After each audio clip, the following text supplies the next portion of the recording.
Two men journey to the bars and restaurants of Scandinavia to find amazing beers, always with the same question. Hey, what's on tap?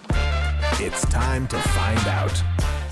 Welcome to What's on Tap podcast, your weekly beer review podcast. Once a year, going to review beers this week.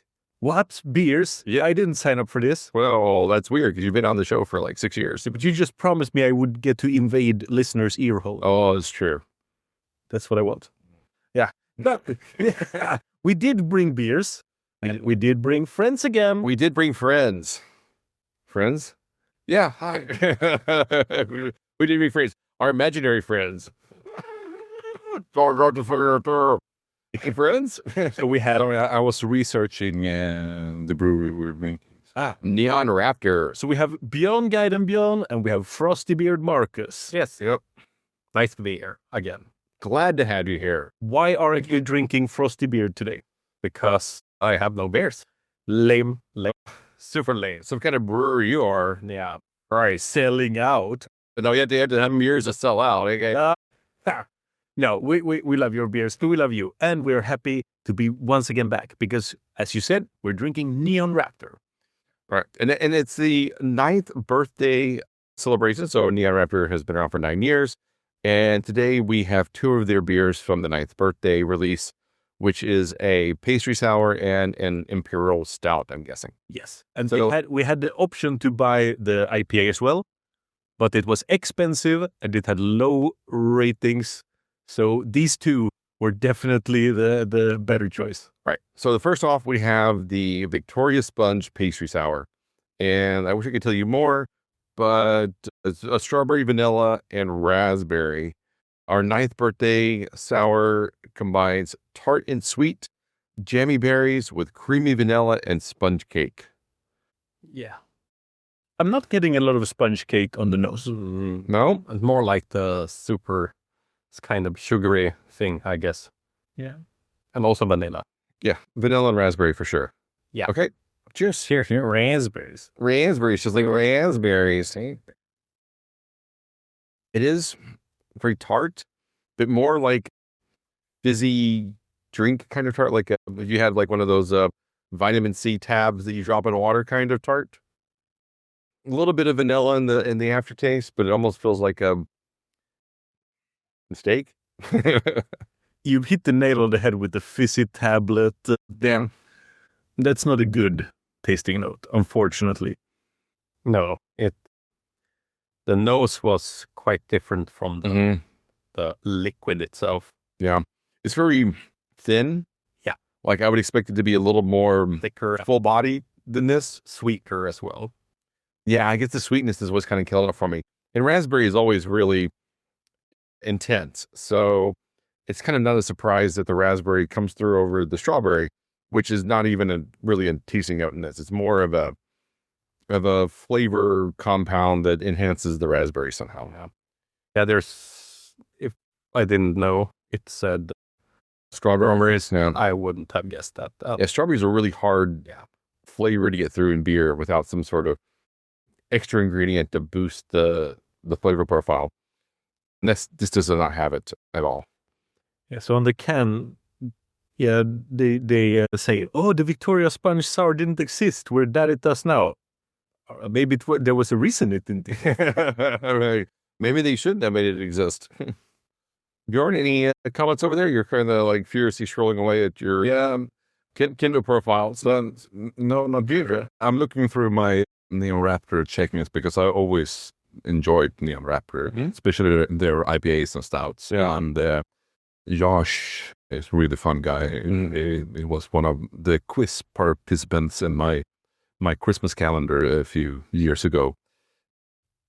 But their sours, I tend to give them a low rating. I'm not a big fan of their sours, but actually at Brewskivol 2024, they had a other cake-inspired beer, Red Velvet cake, which I give a really high rating. But that was 10%, and had also like strawberries and raspberries and stuff like that. But how strong was this 8%? So yeah, it's not getting close to that sour. because that was the best sour that I had from them. Yeah. But Yeah, well, I think their strengths are in IPAs. Yeah. Which is weird because the IPA was the least rated beer they had in their 9th anniversary release. So what would you give this one? 3.5. All right. Same. Sure. I'll give it 3.5. I was thinking more like a 3.25, but potato. No, you stick to your guns, man. It's, I mean, it's I don't care. It's kind of like, so it's not bad, yeah. and it has no off flavors, and it doesn't really fit my palate. That's the thing, I guess. Yeah, it just is a nothing kind of beer for me. I really wish the mouthfeel was there, because then I think it would have been a much more rewarding experience. I have had like thousands of beers that tasted like this. Mm-hmm. So, yeah, it's very mundane. All right, so now is the caramel biscuit, hazelnut, and chocolate imperial stout, coming in at 10%, and it is a birthday stout dressed up to the nines with the things I just told you, and It says caramel biscuits, parenthesis, you know which ones. I don't know which caramel biscuits. Is this a British thing that caramel biscuits can only mean one thing? It's like brand name, or they just have one kind, because how you always do. yeah, Maybe. but the smell on this is hazelnuts and dark roasted malts. Yeah, I'm expecting this to be a little bit astringent and dry on the. It's almost like kind of a Russian imperial stout on the nose.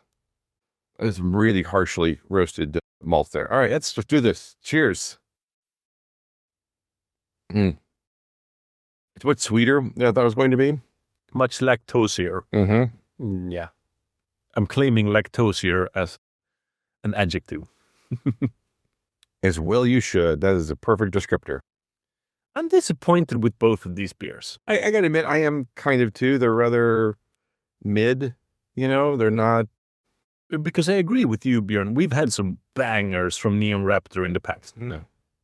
Yeah, these were nothing that stands out and really in the middle of the road. Could they have been rushed to make it to the 9th anniversary? Maybe.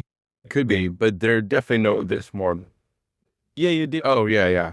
Yeah, it's got more Riz than the sour, but it's definitely not 100%. Everyone's cringy now. And the IPA that we didn't buy had a 3.8 average.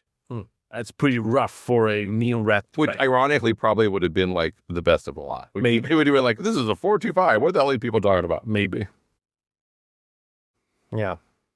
It pains me to give a Imperial Stout from Neon Raptor at 3.75. Yeah, I honestly kind of had to put this dark chocolate. You do? Yeah. And a slight dry roastiness to it, but something's like it has, even though it has some dry notes, it's also creamy in the same way, but it lacks a bit of, as you said, oomph. It's no, Yeah. No, it's really thin. What were you going to say, Marcus? Yeah, I think pretty much what Björn said. It's lacking something. And I would say mouthfeel. It's something you would want more of. And I also think maybe they've gone too hard on the roasted malts, because you get like the coffee flavor instead of maybe like the super dark chocolate. At least for me, it's like that. So. Yeah. But for me, it's kind of what's saving the beer at the moment. Because it doesn't have really anything else going for it other than if it hadn't been like that, then it would be too sweet and really weird. So, yeah, I think that says it, but I would have wanted even more chocolate. What's weird, creamier. What's weird is I don't like hazelnut beers. I don't even register this as hazelnut, and that's kind of what is also killing it for me. Ironically, I'm going to make this the same rating as I gave the other beer, 3.5. It just is it's a beer. They put some effort into it, but none of it worked. Martin? I already gave it a 3.75. Okay. I started. I missed that. You don't listen to me. I was so engrossed with what Bjorn was saying. You didn't even matter. I said that it pains me to give a Neon Raptor such a low rating for stuff. Because when we rewind the tape, I do remember that happening. All right. Well, So much potential and so little reward. Sometimes it happens. Sometimes it happens. Yeah, sometimes it bees like that. But yeah, at least we got to try something from Neon Raptor, to a brewery that we really are excited about, and we figured the 9th birthday would be something that would be exciting to try. Little did we know that was not the case. No. Well, guys, thanks for joining. Hopefully we'll have better beers next time you guys are on the show. But we'll see. Who knows? You better have. Yeah. We will definitely step up our game for you, bud. Do not worry. So you can find us online at what'sontap.podcast.com, Instagram, Facebook, Spotify, YouTube, and wherever you find podcasts, you can find What's on Tap. So until next time, Keep drinking it, dum-dums.